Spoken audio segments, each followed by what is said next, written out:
is now a good time to be considering, stock investments, real estate investments, other kinds of investments? For folks who are starting to think about this and wondering, what path should I take?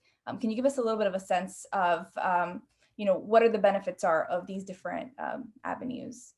So it's always a good time for investment. Investments are it's like pizza. It's always a good time for pizza. It's never not a good time. All right, I'm lactose intolerant, so that's rude.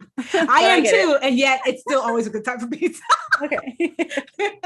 So no, sincerely, that the sooner the better when it comes to investing. But I will say that you have to be willing to do your due diligence with the work, because you don't want to invest in GameStop when it's reached its peak and everyone else is jumping out.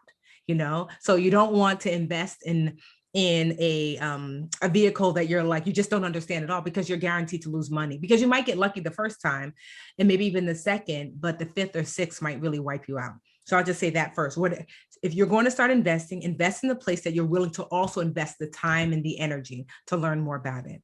Now, a Roth IRA is different than the financial benefits, or really the tax benefits are different than, say, like a traditional IRA, which is similar to like a 401k. So if you think of a 401k and a traditional IRA, the tax benefits are now.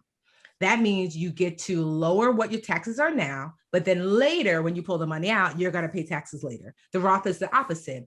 You don't get tax benefits now, but later when you get to pull your money out, then you get the tax benefits later, because you don't have to pay taxes on the back end because you paid them on the front end.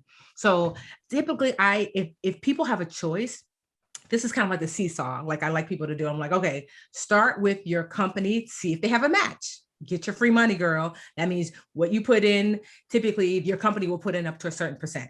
So get your money there. Then after you've done your match, consider maxing out a Roth IRA, or even, considering maxing out a Roth IRA, because you get that back end money, meaning that when it's time to retire, you're not going to have to pay taxes on the money you put in and what the money has grown to.